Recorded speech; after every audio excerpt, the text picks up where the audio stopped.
Bonjour, bonsoir, selon l'heure à laquelle vous écoutez cette vidéo. Bienvenue à tous sur notre chaîne Simama, le Dieu des dieux. Et nous partageons aussi aujourd'hui sur notre série Les balades proverbiales. Les balades proverbiales, c'est notre série dans laquelle nous parcourons chaque jour que Dieu a créé un proverbe, un livre de proverbes, pour pouvoir regarder dans ce livre-là une sagesse que Dieu nous a donnée, peut nous donner pour ce jour-là, une ou plusieurs sagesses que Dieu nous donne pour ce jour-là. Et naturellement, ça va nous permettre de mieux méditer. Aujourd'hui, nous regardons sur le proverbe. Aujourd'hui, nous regardons le proverbe, le chapitre 20. Le proverbe, le chapitre 20 est assez important. Parce que l'ensemble des livres de proverbes, le livre des proverbes a été écrit par Salomon. Salomon, presque tous les êtres humains connaissent Salomon, parce que même chez les musulmans, il s'appelle Suleiman. Et Salomon a la particularité d'avoir été un être humain qui se retrouve dans plusieurs cercles religieux. Chez les croyants, on connaît Salomon. Mais même chez les exorcistes, on connaît Salomon. Chez les traditionnalistes, on connaît Salomon. Et même chez les sectaires, on connaît Salomon. Parce qu'il a eu beaucoup d'interventions dans plusieurs domaines. Mais revenons à la base qui est la sagesse qu'il a transmise, la sagesse que Dieu l'a utilisée pour transmettre. Pourquoi? Parce que nous nous rappelons que la première chose qu'il a demandé à Dieu, c'était pas la richesse, c'était pas d'être intelligent, c'était la sagesse. Alors, il est important de savoir qu'il a donc gardé cette sagesse-là et on peut présumer et spirituellement comprendre que la sagesse que Salomon nous transmet, ça vient de la sagesse qu'il a demandé directement à Dieu lors de sa prière, et c'est cette prière-là qui a agréé à Dieu, et cette prière qui a agréé à Dieu au point où Dieu dit, au plus de cela, je t'ajoute des richesses. Ça veut dire qu'en réalité, notre bénédiction, c'est d'avoir la sagesse de Dieu. Notre bénédiction, c'est d'avoir d'abord ce savoir et ces connaissances que nous avons dans le livre de Proverbes. Et naturellement, le reste viendra après. Donc, lorsqu'on regarde aujourd'hui dans Proverbes, le chapitre 20, qu'est-ce que nous regardons à partir du premier verset? À partir du premier verset, il est écrit: le vin est moqueur, les boissons fortes sont tumultueuses. Quiconque en fait l'excès n'est pas sage. Donc, il n'y a pas de problème sur le vin, sur la boisson, mais sur l'excès. Exactement comme nous regardons souvent des doctrines qui nous parlent de l'argent, alors que la Bible ne dit pas que l'argent c'est un problème, mais la Bible dit que l'argent, en réalité, c'est l'amour de l'argent qui est un souci. Parce que une personne spirituelle avec l'argent va être plus spirituelle, une personne méchante avec l'argent doit être plus méchante. Donc l'argent n'est qu'un accélérateur, en lui-même il n'est pas le problème. Mais le problème c'est que les gens ayant mis l'accent sur l'apparence, ils montrent ce qu'ils ne sont pas au fond. C'est pourquoi quand ils arrivent à avoir l'argent fait retirer, fait ressortir ce qu'ils ont au fond. Et c'est cette chose au fond qui permet qu'ils puissent montrer une autre face. Et cette autre face-là est donc celle qui est montrée. Et on peut dire que non, c'est l'argent qui a fait ça. Non. Verset 2 dit, la terreur qui inspire le roi est comme le rugissement d'un lion. Celui qui l'irrite pêche contre lui-même. Ici, il faut voir roi comme la personne qui est au-dessus de toi. Donc, il faut pouvoir, à un moment donné, savoir juger les capacités, mes capacités contre les capacités de la personne qui est au-dessus de moi pour éviter certains combats inutiles. Parce qu'à un moment donné, on va perdre et finir dans les nuits de prière et dans les cris pour venir dire que Dieu doit nous sauver, alors que c'est nous-mêmes qui étions allés chercher les problèmes pour rien. Verset 3 dit, c'est une gloire pour l'homme de s'abstenir des querelles, mais tout insensé se livre à l'emportement. À cause du froid, le paresseux ne laboure pas. À la moisson, il voudrait récolter, mais il n'y a rien. Ça veut dire qu'en réalité, il a eu raison de ne pas labourer parce qu'il faisait froid. Mais ça ne s'arrête pas là. Parce que la plupart des paresseux ne vont pas dire que non, je ne travaille pas, mais ils vont dire qu'il y a une raison pour laquelle ils ont toujours eu raison. Donc il y a les paresseux qui ne travaillent pas, c'est le niveau bas de la paresse, mais il y a un niveau spirituel de la paresse qui est de donner des raisons pour justifier pourquoi on ne fait pas telle chose. Parce qu'ici, on peut bien voir qu'il faisait froid. Et tout le monde est d'accord qu'il faisait froid. Mais ce n'est pas parce qu'il fait froid que tu ne vas pas labourer et que tu ne vas pas moissonner. Verset 5 dit, les desseins dans le cœur de l'homme sont des eaux profondes, mais l'homme intelligent s'est épuisé. Donc le cœur de l'homme, en fait, c'est vraiment Dieu seul qui sait, mais l'homme intelligent est capable d'utiliser Dieu pour aller dans ces eaux profondes, là, puiser quelque chose. Parce que la profondeur des eaux peut avoir deux avantages. La profondeur des eaux ont l'avantage, ont l'inconvénient et l'avantage. Le premier, l'inconvénient, c'est que la profondeur des eaux noie. Mais c'est aussi important de comprendre que plus l'eau est profonde, plus on peut surnager au-dessus. Mais pour ça, il faut connaître nager. Ça veut dire que l'eau qui est profonde, pour les gens qui ne savent pas nager, c'est source de mort. Mais l'eau qui est profonde, pour les gens qui savent nager, c'est source de vitesse, de vie, d'accélération. L'eau qui est profonde aussi, c'est source du fait que ça contient beaucoup de choses, mais il faut savoir aller le chercher, sinon tu vas mourir. Donc c'est très important. C'est exactement comme Salomon l'a fait. Salomon est allé dans les profondeurs de la sagesse, mais par rapport à quelque chose que Dieu lui avait donné. Tout le monde n'est pas censé aller aux profondeurs, sinon tu vas finir dans les sectes qui vont te faire croire que le savoir, et ainsi de suite. Donc c'est très important de comprendre que le cœur de l'homme est comme la mer. Il y a deux avantages dans la mer. Excusez-moi. Il y a l'avantage de savoir que la mer, plus elle est profonde, plus c'est facile de nager pour celui qui sait nager. Mais ça a son corollaire, c'est que plus elle est profonde, pour celui qui ne fait pas nager, plus il va vite mourir. La deuxième chose, c'est que plus la mer est profonde, plus elle contient des ressources. En tout cas, c'est très important de comprendre ça par rapport au cœur de l'homme, pour comprendre que le cœur de l'homme profond n'est pas forcément seulement mauvais. Il faut savoir comment, comme la parole de Dieu le dit, comment puiser quelque chose. Et pour ça, ça vient de l'intelligence que Dieu donne. Beaucoup de gens proclament leur bonté, mais l'homme fidèle, qui le trouvera? Verset 7. Le juste marche dans son intégrité, heureux ses enfants après lui. Très important. Verset 8. Le roi assis sur le trône de la justice dissipe tout mal par son regard. Verset 9. Qui dira, j'ai purifié mon cœur, je suis net de mon péché? Parce qu'il est très important aujourd'hui de voir dans le christianisme des gens qui pensent qu'ils sont déjà mieux que les autres. Des gens qui pensent qu'en réalité, ils ont atteint un niveau spirituel qui permet qu'ils puissent dorénavant être ceux qui présentent une apparence qui leur permet de penser qu'ils peuvent dire face aux autres, je suis net de mon péché. Mais vraiment, est-ce que c'est possible, lorsqu'on étudie la parole, qu'un être humain puisse dire, hormis les péchés portés par Jésus-Christ, que par mon comportement, par mon style de vie, je suis net de mon péché? C'est très important de méditer et de laisser les apparences. Verset 10, deux sortes de poissons, deux sortes de pois, deux sortes de phare sont l'un et l'autre une abomination devant l'Éternel. Ça veut dire que c'est très important ces choses-là, les jugements où tu juges le riche bien, tu juges le pauvre mal. Où tu dis A le matin, le soir tu dis B. Tes frères en Christ, tu les fais B. Les autres que tu dis que c'est païen, tu les fais C.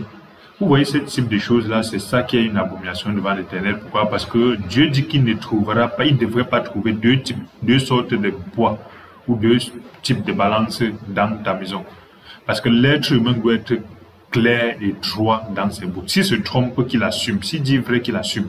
On ne doit pas se faire des jongler entre l'un et l'autre selon les critères, comme on est devant les frères, on est devant l'autorité, on est devant Dieu, on est devant les hommes, on est seul. Donc, selon chaque endroit où on se comporte d'une certaine manière. Non, non et non. C'est pourquoi c'est très important d'avoir des personnes qui sont figées sur ce qu'ils pensent et qui ne varient pas au gré de la situation. Et lorsqu'on arrive au verset 11, ça dit, l'enfant laisse voir déjà par ses actions si sa conduite serait pure et droite. C'est pour ça qu'il y a des enfants méchants à la base. Quand on regarde ce qu'un enfant fait, tu peux voir que c'est vraiment de la méchanceté pure. Et dès la base, il faut donc savoir canaliser ce type de Hitler-là. Et verset 12, l'oreille qui entend et l'œil qui voit, c'est l'Éternel qui les a fait l'un et l'autre. Donc ce que tu entends souvent dépend de Dieu, ce que tu vois dépend de Dieu. N'aime pas le sommeil, de peur que tu ne deviennes pauvre. Ouvre les yeux, tu seras rassasié de pain.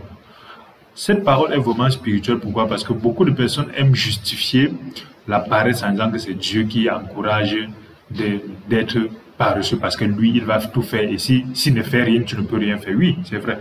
Mais Dieu ici dit, n'aime pas le sommeil, de peur que tu ne deviennes pauvre. Personne sur cette terre ne peut être prospère en passant le temps à dormir.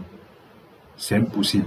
Donc c'est abominable de voir un être humain passer la journée à dormir. C'est pour ça que quand vous regardez souvent certaines personnes qui à midi sont couchées, en journée sont couchés. Vous vous dites, est-ce que ces gens-ci, au minimum, savent ce que Dieu dit? Parce que Dieu dit quoi? Dieu ne dit pas, va me chercher. Il dit, ouvre seulement les yeux, tu seras rassasié de pain. Ça veut dire que si tu n'as même pas le travail, tu n'as pas la goudasse, tu n'as pas les gens qui vont t'aider, tu n'as pas l'argent, tu n'as pas le capital, tu n'as pas ceci, cela, ainsi de suite. Lève-toi et mets-toi devant Dieu. Dieu va te montrer. C'est pour ça qu'il a dit, ouvre les yeux. Oui, je sais que tu n'as pas. Je sais que tu n'as pas. Je sais que tu n'as pas. Mais il dit, ouvre les yeux. Ces yeux-là ne sont pas les deux yeux-ci, parce que déjà tu n'es plus en train de dormir. Ça veut dire que tes yeux sont ouverts. Mais Dieu te dit encore, ouvre les yeux. Parce qu'il dit, ouvre les yeux. Ça veut dire que tu n'es pas en train de dormir, mais il te dit encore ouvre les yeux. Ça veut dire qu'il y a des yeux spirituels que Dieu va te faire voir cette chose-là qui va t'aider à sortir de cette incapacité-là.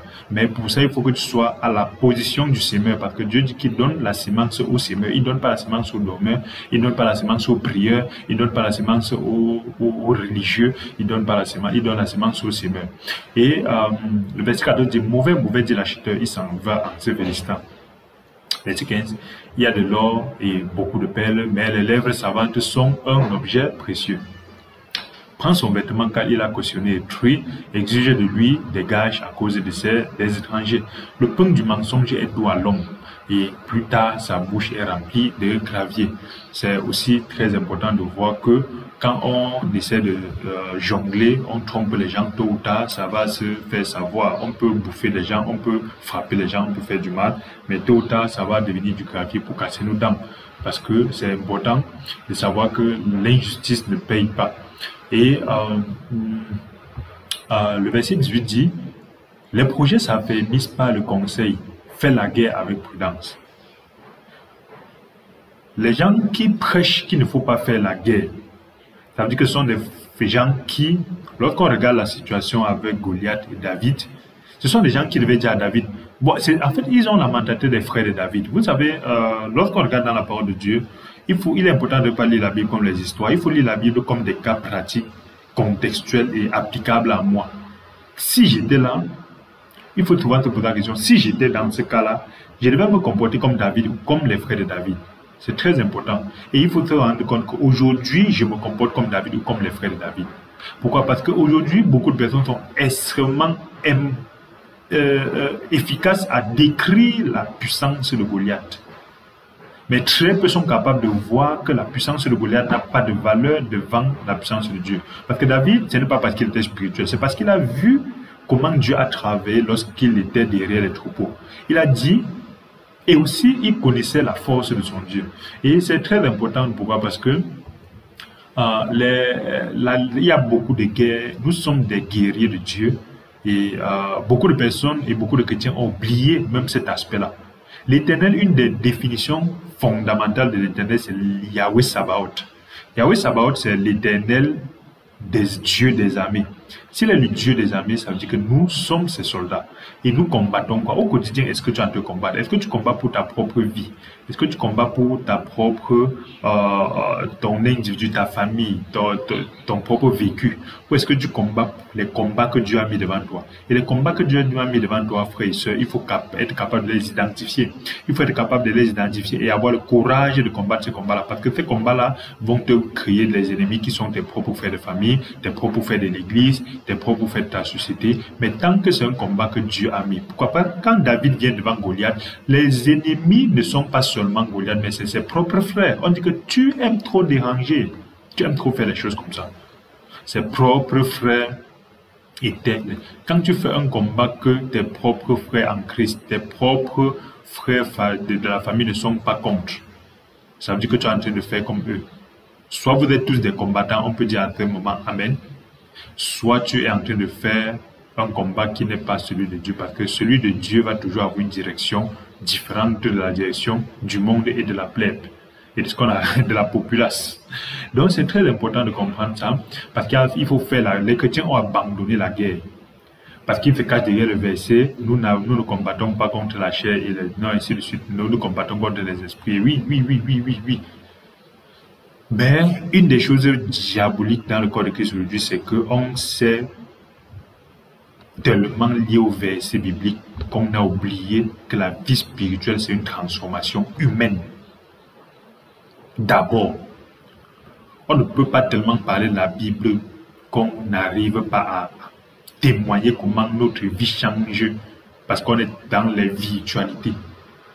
Des gens qui sont méchants, après d'être nés de nouveau, ils sont toujours méchants, mais ils parlent des versets qui parlent du fait qu'il ne faut pas être méchant. Les gens qui détestent leurs frères, après être nés de nouveau, ils continuent à détester leurs frères, mais ils disent que la vie, ainsi de suite. C'est vrai que c'est difficile, mais un jour doit passer qu'on est en train de se rapprocher plus de l'essentiel que Dieu a défini. Et avec la force du Saint-Esprit, on arrive toujours. Mais beaucoup de personnes ont abandonné la transformation que Jésus-Christ amène dans la vie du chrétien vers la transformation verbale. C'est le langage qui a changé. En tout cas, c'est très important de savoir faire, identifier nos guerres que Dieu met devant nous et de les combattre à la dernière énergie parce que nous sommes des soldats de Jéhovah Sabaoth. Celui qui répand la calomnie dévoile les secrets. Ne te mêle pas avec celui qui ouvre ses lèvres. Si quelqu'un maudit son père et sa mère, sa lampe s'éteindra au milieu des ténèbres. Certes, ils peuvent être comme ils sont, mais il faut toujours savoir que le respect des parents n'est pas forcément parce qu'ils font bien, mais c'est parce que Dieu a défini comme ça. Et il peut y avoir beaucoup de raisons qui nous découragent de le faire, mais à un moment donné, il ne s'agit pas d'accepter tout ce qu'ils font, mais il s'agit de revenir à la base et de savoir que Dieu me dit de les respecter indépendamment de ce qu'ils font. Et c'est un peu ça qui est très important pour régler les problèmes que l'Église n'arrive pas à régler dans la société parce que les relations familiales sont devenues extrêmement gâtées et démoniaques. Et l'Église est juste là pour lire les versets. Plus ça pourrit, plus l'Église lit les versets au lieu d'aider avec des métriques. Parce que c'est très important de savoir que le parent doit faire certaines choses, pas parce que l'enfant est comme ceci, l'enfant doit faire certaines choses, pas parce que le parent est comme... Voilà les fondations que l'Église doit baser la famille dessus. Le mari doit faire certaines choses, pas parce que la femme est comme ceci, la femme doit faire pas parce que le mari est comme ceci. Mais cette fondation-là est celle qu'on a mis de côté, on cherche le monde du bien et du mal, celui qui a raison, celui qui a plus de pouvoir, celui ainsi de suite. Bref, c'est très important de revenir vers cette base-là. Verset 21 dit, un héritage promptement acquis dès l'origine ne sera pas béni quand viendra la fin. La rapidité, devenir riche, la vie vite. Ne dis pas, je rendrai le mal, espère l'Éternel, il te délivrera. Ça fait souvent très mal, mais c'est toujours important de savoir que la chicotte de Dieu fait toujours plus mal que la tienne. L'Éternel en a horreur de deux sortes de poids et la balance fausse n'est pas une chose bonne. Voilà une répétition de quelque chose que nous connaissons déjà, mais beaucoup de chrétiens n'arrivent pas à ça. Est-ce que dans ta vie, tu as une seule parole? Est-ce que dans ta vie, tu as une seule face? On s'en fout qu'elle soit bien ou mauvaise, mais que tu sois intègre dans le sens que quand tu dis non, tu dis que c'est non. Ne dis pas non, tu changes. Tu changes en disant que oui, voilà comment changer. Ne dis pas non à A, tu pas dire oui à B. Ne dis pas non à l'église, tu ne pas dire oui hors de l'église. En fait, c'est ce monde-là qui fait que les chrétiens sont devenus des experts caméléons. Et c'est très abominable parce que Dieu dit que la balance fausse est une chose, n'est pas chose bonne. Verset 24, l'Éternel dirige les pas de l'homme, mais l'homme peut-il comprendre sa voie? Non. C'est un piège pour l'homme que de prendre à la légère un engagement sacré et de ne réfléchir qu'après l'avoir fait. C'est très important de ne pas se mettre devant Dieu quand on se sent religieux et spirituel, de prendre des engagements et après, lorsque la situation change, on commence à théoriser pour dire que vraiment Dieu lui-même connaît, Dieu lui-même comprend, il doit lui-même savoir que je ne pouvais pas ne pas faire ainsi de suite. Bref, c'est très important. Et le roi sage disciple les méchants et fait passer sur eux la roue. Le souffle de l'homme est une lampe de l'Éternel. Il pénètre jusqu'au fond des entrailles. La bonté et la fidélité gardent le roi et il soutient son trône par la bonté. Le verset 27, revenons un peu dessus. Le souffle de l'homme, c'est quoi? C'est le souffle que tu portes. Qu'est-ce que la différence entre le vivant et le mort? La différence entre le vivant, c'est qu'il porte le souffle de Dieu qui est temporellement le souffle de l'homme.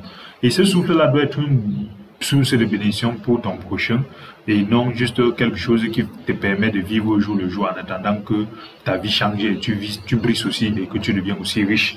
C'est très important de savoir que le souffle que nous avons, nous devons utiliser ça pour bénir sans trier. Et le verset 29 dit, la force est la gloire des jeunes gens et les cheveux blancs sont l'ornement des vieillards. Il est important de faire ce qu'on a à faire lorsqu'on a encore le temps et l'énergie de le faire parce que demain viendra notre temps. Les plaies d'une blessure sont un remède pour le méchant, de même les coups qui pénètrent jusqu'au fond des entrailles. Donc voilà un peu, nous sommes arrivés au 30 verset de Proverbe chapitre 20 et c'est important pour nous de reméditer encore parce que chacun ayant le Saint-Esprit qui est le roi, qui est la puissance de Dieu qui nous permet de comprendre l'intérieur des choses parce que n'importe qui peut lire Proverbe 20 mais très peu peuvent à travers le Saint-Esprit gagner une puissance à l'intérieur. Pourquoi? Parce que beaucoup de personnes, quand elles lisent ça, ça devient comme la connaissance. Mais lorsque le Saint-Esprit nous permet de comprendre ces éléments-là, ça peut devenir une vie pour nous former profondément chaque jour, pour nous aider à chaque jour être une source de lumière pour nous. C'est vrai que la vie chrétienne n'est pas facile, mais que Dieu nous aide continuellement à rester attaché à lui, à rester collé à lui et qui nous aide chaque jour à méditer et réfléchir parce qu'un jour, ce serait le dernier. Merci d'avoir écouté cette exhortation. Si cette parole vous a béni, n'oubliez pas de vous abonner et de cliquer sur la cloche de notification. À bientôt sur une autre balade proverbiale.